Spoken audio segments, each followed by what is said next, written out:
Good morning, good afternoon, good evening, whenever you're watching this. This is Taylor Watts from Watts Investing, and today's video is talking about my surprise holding and pretty much my complete portfolio and Google spreadsheet overhaul. So I've made a lot of changes and a lot of good things have come out of it. But yeah, thank you guys so much for getting us to over 100 subscribers, and we'll get on with the video. So earlier, I think in my last video or the video before, I was talking about how I was holding Tesla. And this is on Hatch because I was buying it before Sharesies had released US shares. So it's going really well for me. If we put it into US dollars, I made 3 different purchases, and my average cost basis is 1583, and it is now over 2000. So we've made a huge 30% gain on that. So I don't know how long I plan on holding this, because I planned on holding it for a long period of time, but I actually put a bit more money into it than I initially planned. So assuming battery day goes well and the stock performs, I don't know, up 2% after that or stays where it is now, I will probably sell most of my position, like 40, 50, 60% of it, just so I can spread my cash out a bit more, as there's a lot on Tesla. And I do believe in the company in the long term, but I would like to spread it out a bit more, as this is pretty much like a fifth or a sixth of my portfolio in reality. But yeah, that's just a wee kind of surprise at what I'm holding on Hatch. And I might not sell any if Sharesies brings out the transfer where I can transfer all of these this share to Sharesies for cheap or free, because that'd be very handy. But yeah, talking about our portfolio overhaul, is our spreadsheet, we kind of scrapped our other design because lots of the information was kind of pointless. Like I talked about making a Google tracker, I've even made a video on it, but it just seemed kind of pointless when, if you just go onto Sharesies, it shows you all of your holdings, all of your gains, and you can easily find your dividends. So that's why I've just used this as a simple way where I don't need to update it very often, and it's just so much simpler. And it doesn't kind of waste a lot of my time where I could just be doing other things. So we got this completely off of Investing Sensei. As you can see, if I put my mouse over one of his videos, completely copied his spreadsheet, as it's very simple, and he makes cool videos on how to kind of make a script for seeing upcoming dividends. So it's very handy. It's mainly for the US shares, but still very handy. So yeah, this is our wee thing, and I put in all my numbers to try and actually see what kind of unrealized gain I made last year, because I never actually kind of talked about that or did that. So I went through all of my wallet transactions and added up all of the money that I put in using my wallet, and then I minused off the fees paying for the subscription to figure out how much I actually invested into stocks. And then we got our value, and then we calculated the realized gain and compared it to the dividends as well. So that is super cool, knowing that we made a 3% gain from March to December. And then this year, our dividends are much higher already, which is amazing. And I think we'll be easily breaking that $50 mark coming December, as end of August, in like a week, we'll begin some. And in September, we have heaps. So yeah, I added up all of our investments here, including the one on Hatch, which was 1,076, and then we minused off some fees, some transaction fees on Hatch and some other things, and then we kind of have a rough portfolio value, and we're up 6.3% from that, which is huge because our goal for this year is 5%, and with COVID coming around, I thought we were not going to make that, but it turns out we're doing not too shabby. So yeah, now I've got these graphs that compare kind of the quarterly dividends, showing what's been going on each quarter for us, seeing if it's growing or not. So with the trend line, we can see that it is steadily increasing. Same with the annual dividends there. This will become more clear as we go on throughout the years, and same with this one where it compares month on month. So the blue is last year, red is this year. So obviously this year we are getting pretty much something every month, which we have, and I think we will be getting something every month, whereas last year we got something like 5 out of 12 of the months, which is not great. But yeah, over time we'll be adding more and more years into this and comparing and seeing our growth, as we are dividend growth investors.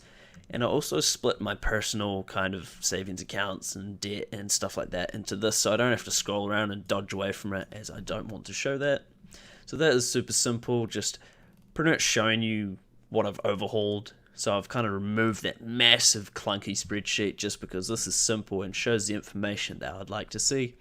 And the rest of the information I can just look here saying, oh, I've got this much invested, I own that many shares, got paid that many dividends, return and the investment value. And then I can just go back and look at all my other holdings and split it into ETFs and managed funds. So it makes kind of that whole spreadsheet I had irrelevant. I may go back and create another one a bit more simpler or even more complicated, but this is where we're at the moment. So over the kind of week or two since my last video, we have kind of topped up some of these US investments we've made, like Triple M, Apple, Coca-Cola, just as they went down 2 or 3%. So I was like, yeah, I'll get on that, lower that cost basis a bit, which is great. And Hallensteins, as most of you will know if you're following the stock market reasonably well, is Hallensteins had a huge spike here. So I've been buying all throughout the lockdown, as I think they're doing great with sales, even with most of their stores being closed. They've got lots of online sales, so as it was spiking up, I got a few buys because they announced a 15 cents to the share dividend. So assuming that they pay that, they continue paying that semi-annually, that makes their dividend yield, I think it was like 0.3 over 4 I'll just go 4.4. So that makes their dividend yield still 6.8%, which is still a high dividend. It says there, but it's still not that high. So that's a really high dividend. So I'm like, even at this price, I still would like that dividend and still think the company has huge growth potential.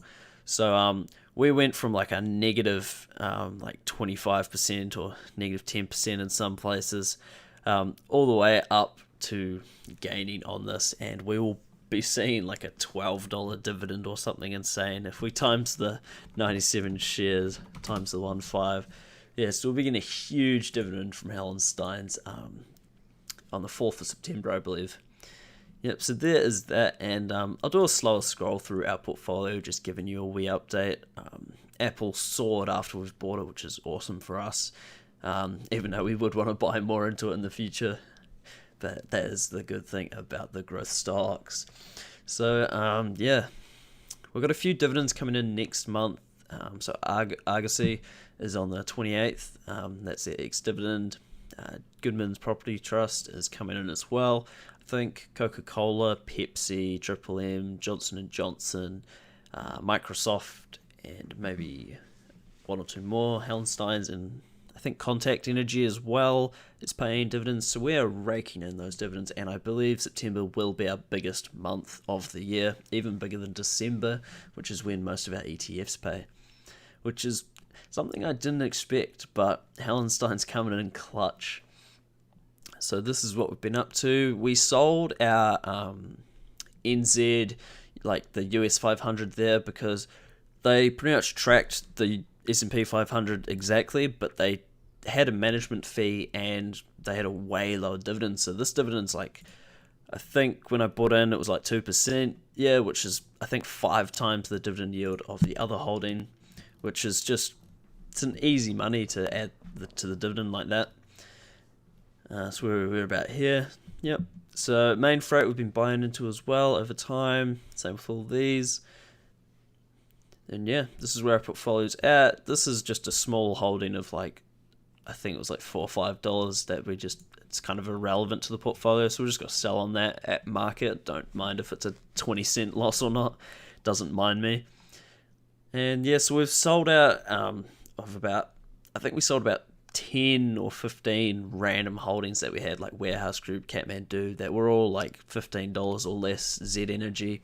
And I sold all of those on a profit or loss, no matter where they were, just because they made no sense in my portfolio. They weren't there for a real reason, really. Some of them weren't dividend paying. Some of them I didn't actually kind of understand how the company earned money, or didn't think they were in a great sector or their competition, and just things like that. I didn't I wasn't closely following those companies. And yeah, so Restaurant Brands is one that doesn't pay a dividend, but I see them growing over time as they're in fast food. But we'll see how that one goes, because it is not paying a dividend, and don't know how that industry will go on in the future, speaking super long term.